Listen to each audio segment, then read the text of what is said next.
Let's take a look at how to make a bass sound on the Prophet 6. You got lots of different ways of doing it.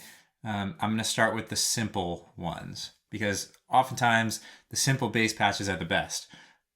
So what you want to do is hit preset and then hold preset and hit right to initialize your patch. And I'm just going to turn down the filter a little bit. This is already a nice bass patch.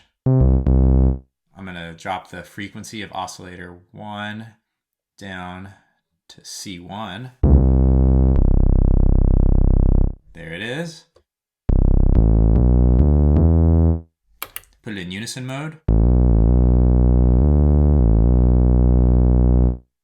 Now from here, we have a lot of options. I think it's a great idea to add a little bit of slop. I like it around here, especially since it's going to be a simple patch. I don't want any resonance on the bass. I find that tends to cause issues in mixing later.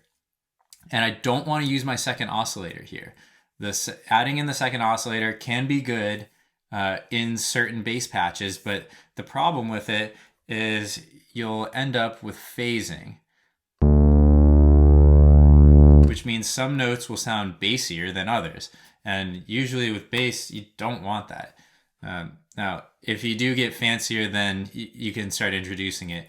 But I just want to cover the most bread and butter bass sounds today. These are the most common ones. These are the ones that you might use on every single song, and especially if you don't have a bass guitar and you want to do something that's similar to a bass guitar. Bass guitar is pretty easy. Just turn the cutoff down a little lower.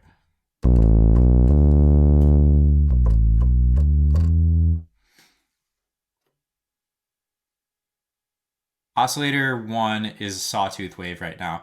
That's fine. Let's do a little bit better and change it to a square wave. So this is just a single square wave going through a low pass filter. It's a good quality oscillator, good quality filter. That's all you need. Change my pitch wheel range down to 2. So I can do those sweet bends. That sounds great. I like that a lot. Now, if you do this, you can also add pulse width mod in and slow it down.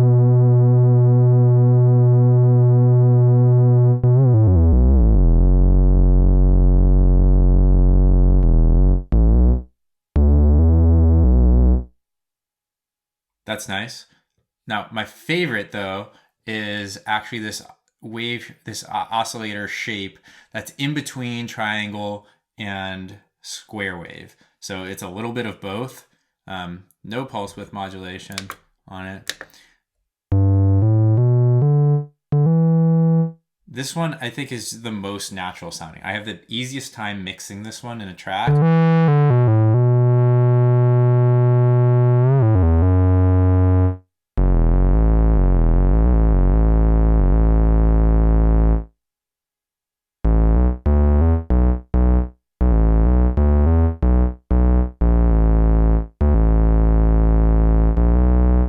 One other recommendation I have is to go ahead and switch your key mode, because by default it's in low note priority. So if you play a low note and then you play a higher note,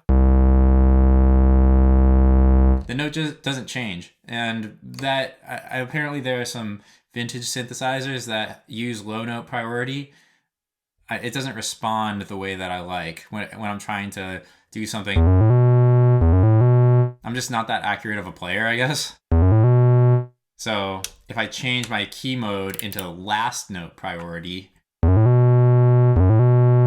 it's a lot closer to what I'm intending to play.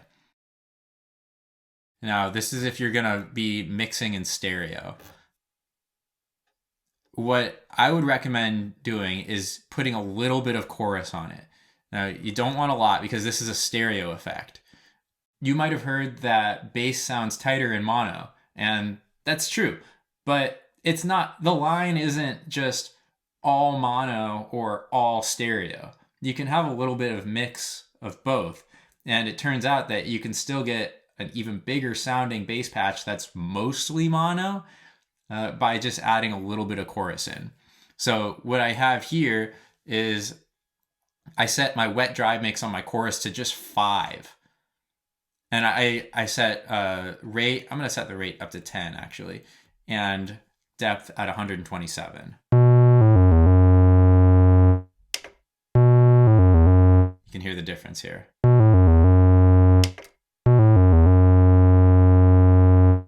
If you're mixing in stereo, you'll find that this helps a lot. It helps your bass just sit better.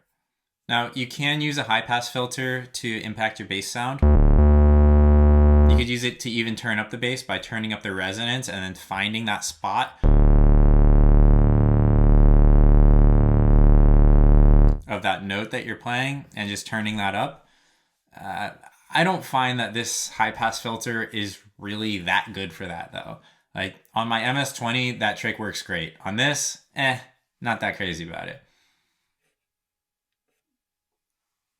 And I do like adding vibrato to my bass sound on the mod wheel. I like it a little bit faster.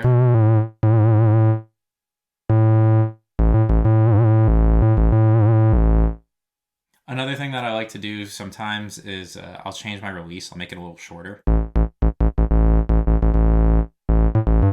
If you did want to get a little bit fancier, I wouldn't recommend keyboard tracking on a bass part, but you can use a little bit of the filter envelope.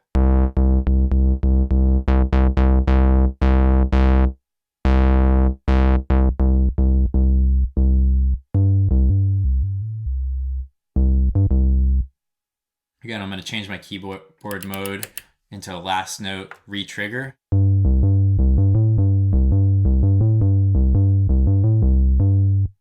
And if you want to fatten it up even more, you can give yourself just the tiniest bit of attack on that envelope.